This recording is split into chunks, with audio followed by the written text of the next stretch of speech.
Bonjour chers amis, nous sommes Anne-Sophie et Thomas et nous sommes les parents de Martin qui a 4 ans, Étienne qui a 2 ans et Clément qui a 6 mois. On habite à Nancy. Je suis le frère de sœur Claire-Marie et elle m'a demandé de témoigner de notre semaine sainte 2020, l'année dernière, que nous avons vécu confinés sans la possibilité de participer aux célébrations, comme ce sera encore le cas pour beaucoup de Belges cette année. Donc en 2020, en arrivant au Rameau, cela faisait déjà plusieurs semaines que nous vivions la messe uniquement à la télévision. Mais nous avons eu envie de faire quelque chose d'autre, une autre formule, un peu plus vivante pour nous et pour nos enfants pour la Semaine Sainte. Heureusement, les rites de la Semaine Sainte peuvent bien s'adapter pour des célébrations domestiques, avec des gestes qui marquent les enfants. Nous nous sommes inspirés de ce que proposait la Conférence des évêques de France pour ces célébrations.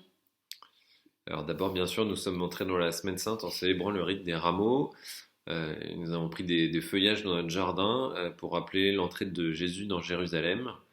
Nous avons brandi nos rameaux, chanté Hosanna et nous avons fait une petite procession depuis l'entrée de la maison. On a aussi collé une affiche sur nos fenêtres avec un grand Hosanna que les enfants avaient colorié. Ensuite, dans la semaine, on a lu plusieurs fois le récit de la Passion dans les petites bibles adaptées pour les enfants, pour qu'ils comprennent bien ce moment avec des mots adaptés pour eux. Le soir du jeudi saint, nous avons fait un repas de fête avec un apéro et un repas sur une belle table. On avait mis une nappe, des fleurs, une bougie. Et pendant le repas, nous avons fait le rituel du lavement des pieds. Nous avons entrecoupé le repas des différentes lectures ou textes adaptés pour les enfants. Et on sèche les pieds. Mais pourquoi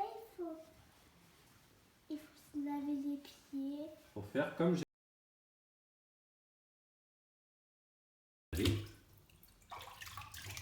Voilà. Mais pourquoi il n'y a pas de savon? Et Mais pourquoi il n'y a pas de savon? on pourrait aussi mettre du savon pour laver les pieds. À l'époque de Jésus, je crois qu'il faisait juste avec de l'eau. Pourquoi Parce que, en fait, quand on arrivait dans une maison, il marchait avec des sandales. Il y avait plein de poussière.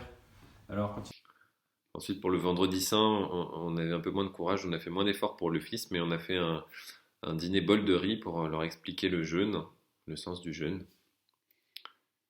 Et pour finir la semaine, nous avons eu une belle vigile pascale. Nous étions dans notre jardin, il faisait pas trop froid. Nous avons allumé un petit feu nouveau sur la terrasse avec du bois mort du jardin, dans un pot de fleurs vide, avant de lire le récit de la résurrection. Nous avions sorti pour l'occasion nos cierges de baptême, et cela a beaucoup marqué Martin qui nous parle encore de cette vigile pascale aujourd'hui. On a aussi chanté des chants de résurrection que les enfants ont bien aimé prendre ensuite pendant toute l'octave pascale. On a été triste évidemment de ne pas pouvoir célébrer la Semaine Sainte l'année dernière avec la communauté rassemblée et puis de ne pas recevoir le sacrement de l'Eucharistie pendant toute cette période. Mais en fait, on a aussi tiré un bien de cette semaine parce qu'avec les petits-enfants, ça aurait été assez difficile d'aller aux offices le soir ou peut-être on y aurait été, mais en tout cas, ils auraient beaucoup moins participé à ce moment si important. Et donc là, on a vraiment pu faire des célébrations qui étaient adaptées pour eux et dont ils ont profité. Martin a fait un bond en avant en termes d'éveil à la foi grâce à ce temps. Puis Étienne était plus petit, et il n'avait pas encore 2 ans, mais il a aussi pu bien participer aux liturgies, aux gestes qu'on avait proposés.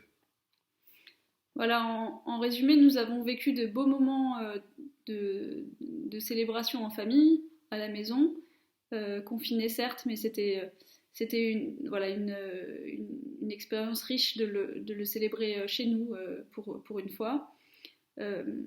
Et puis cette année, nous devrions pouvoir réassister aux offices et nous espérons pouvoir leur faire vivre aussi bien la liturgie que l'an dernier. Et nous vous souhaitons une belle semaine sainte et nous espérons que vous pourrez la vivre près de Dieu malgré les restrictions de culte.